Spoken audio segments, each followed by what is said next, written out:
Hace 2 años en la tele Letal, cuando me hicieron una entrevista, manifesté que el camino de Iván Duque iba a ser muy difícil, porque tenía 2 opciones, o ser un títere o ser un traidor. En el primer caso, de ser títere iba a vivir para otra persona o para otros y no iba a poder armar un legado de gobierno. En el caso de ser un traidor, le iba a ser difícil porque no era como Juan Manuel Santos, no tenía el peso político y por tanto su camino iba a ser, como dicen los campesinos, pedregoso. Optó por la salida, digamos, del turballismo. Cuando Julio César Turbay Ayala fue presidente, su papá perteneció a esa línea. Y es intentar dejar tener a todo el mundo contento, unas veces sí, otras veces no, es decir, irse por la línea del medio, que era aún peor de las otras 2 opciones. Henry Kissinger, un relacionista internacional muy famoso, dijo una vez que él no sabía cuál era la llave del éxito, pero que sí sabía que la del fracaso era intentar tener a todo el mundo contento. Ahora Duque está en una encrucijada por el tema de Álvaro Uribe Vélez. O se inmola con su partido en un ataque al Estado de Derecho, en una pelea con las altas cortes, con la comunidad internacional, o se desmarca e intenta dejar un legado. Para analizar eso, déjenme decir estos 3 puntos. Primer punto, hasta el momento el gobierno de Iván Duque, 2 años de gobierno, cumple mañana, y en la vida real nadie sabe cuál es su sello, cuál es su marca. Habló de la economía naranja, pero dejó de hablar de ella y nadie sabe qué es economía naranja. Habló de la lucha contra la corrupción, pero su partido hundió gran parte de los proyectos de lucha contra la corrupción. No volvió a hablar de eso, el que la hace la paga. E incluso los temas de seguridad no le están saliendo bien.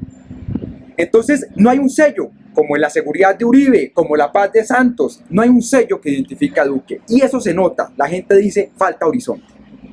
Segundo tema, es el momento para hacer el horizonte. Le quedan 2 años. Y la pandemia, el nuevo coronavirus, le dio una marca. Se separó del mundo político, comenzó a gestionar la crisis con el ministro de Salud, subió en las encuestas después de llegar a su punto más bajo en febrero, pasó casi de 23 de aceptación a 60, volvió a caer ahora en 48, pero digamos, mantiene aún una tendencia importante en la mitad, pero ahora se estrella con esto de Uribe y lo saca de la pandemia donde estaba bastante cómodo y lo manda otra vez al debate político. Entonces el presidente Duque tiene que resolver una pregunta. Y es, ¿qué va a hacer con su partido? ¿Qué va a hacer él? Si va a inmolarse por Uribe o si va a trabajar por el Estado de Derecho. Esa respuesta la tiene que dar él. Él todas las noches cuando duerme seguramente va a estar pensando es en qué hacer con eso.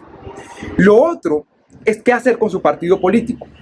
Ahora incluso hay rumores de que se quieren declarar independientes, pues obviamente no, digamos, eso no es muy difícil que pase, pero él tiene que lidiar con el sector más radical de ese partido político, con María Fernanda Cabal, con Rafael Nieto, con Paloma Valencia, y lidiar con ese sector que no les gusta la autonomía de las cortes, que no entienden muy bien eso del Estado de Derecho, es muy dramático, porque entonces el presidente queda como lo que pasó el día de ayer, y es diciendo, oiga, no, la Corte déjelo defenderse en libertad. En lugar de defender el Estado de Derecho, cuestiona la decisión de la Corte. Entonces, la otra cosa que él tiene que resolver es, ¿y qué voy a hacer con el partido político?